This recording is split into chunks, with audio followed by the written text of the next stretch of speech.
Tekanan zat cair. Apakah di tempat tinggalmu masih ada danau atau dekat dengan laut?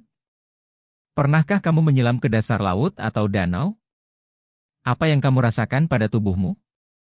Mengapa demikian? 1. Tekanan hidrostatis. Ketika menyelam kamu merasakan tekanan di telingamu? Jika kamu menyelam lebih dalam maka tekanan di telingamu akan semakin terasa. Apa yang menyebabkan fenomena tersebut? Kedalaman dan massa jenis suatu zat cair berpengaruh pada besaran tekanan. Inilah yang disebut tekanan hidrostatis. Semakin dalam zat cair, semakin besar tekanan yang dihasilkan.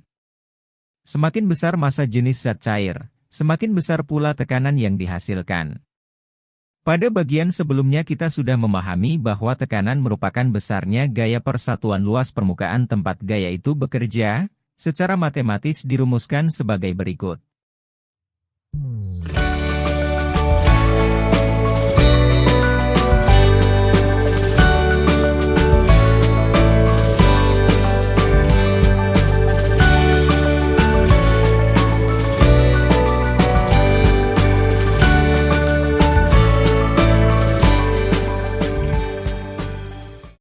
Manusia diperkirakan mampu menyelam hingga kedalaman sekitar 20 meter.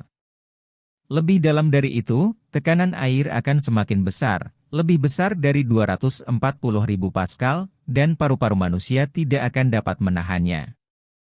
Perancangan struktur bangunan, seperti kilang minyak di laut lepas, bagian dermaga di pelabuhan, penampungan air atau bendungan untuk pembangkit listrik tenaga air, PLTA, dan lainnya perlu memperhatikan tekanan hidrostatis.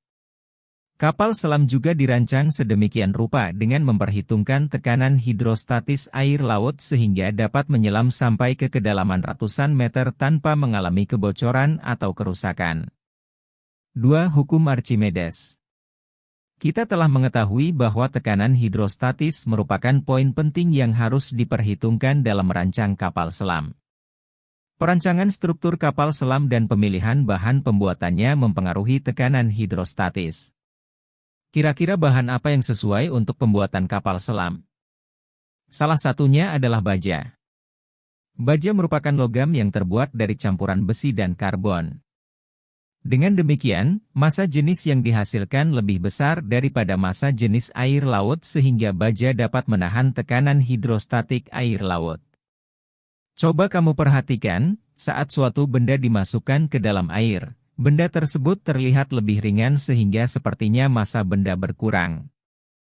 Sebenarnya yang terjadi bukan ada massa benda yang hilang melainkan adanya gaya apung, Fa.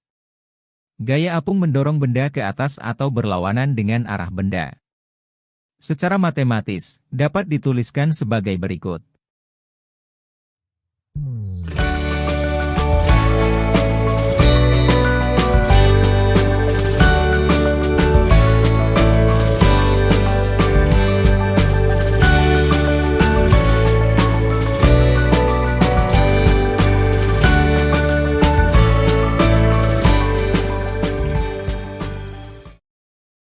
Archimedes mempelajari fenomena ini dan kemudian menghasilkan hukum Archimedes yang berbunyi, jika benda dicelupkan ke dalam zat cair, maka benda itu akan mendapat gaya ke atas yang sama besar dengan berat zat cair yang didesak oleh benda tersebut. Menurut Archimedes, benda menjadi lebih ringan bila diukur dalam air daripada di udara karena di dalam air benda mendapat gaya ke atas. Ketika di udara, benda memiliki berat mendekati yang sesungguhnya. Karena berat zat cair yang didesak atau dipindahkan benda adalah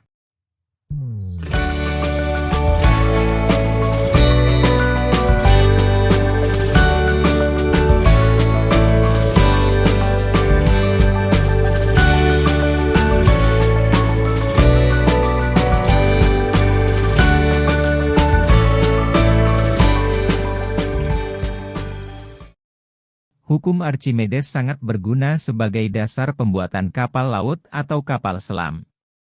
Suatu benda dapat terapung atau tenggelam tergantung pada besarnya gaya berat, W, dan gaya apung, Fa. Jika gaya apung maksimum lebih besar daripada gaya berat maka benda akan terapung. Begitu pula sebaliknya. Jika gaya apung maksimum sama dengan berat benda, maka benda akan melayang.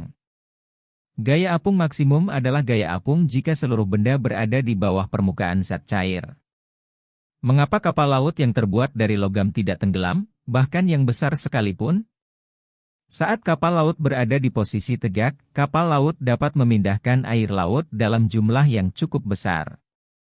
Dengan demikian, kapal laut mendapat gaya ke atas yang sama besar dengan berat kapal laut sehingga bisa terapung. Beda halnya dengan kapal laut, kapal selam dapat terapung, melayang, dan tenggelam dalam air laut. Kapal selam memiliki kemampuan memasukkan dan mengeluarkan air dari dalam badan kapal. Saat kapal selam menuju dasar laut, air laut dimasukkan ke dalam badan kapal agar kapal menjadi lebih berat, sehingga beratnya lebih besar daripada gaya dorong ke atas. Pada kedalaman tertentu air dalam badan kapal selam dikeluarkan dari penampung. Berat total dari kapal selam menjadi sama dengan gaya ke atas sehingga kapal selam melayang dalam air.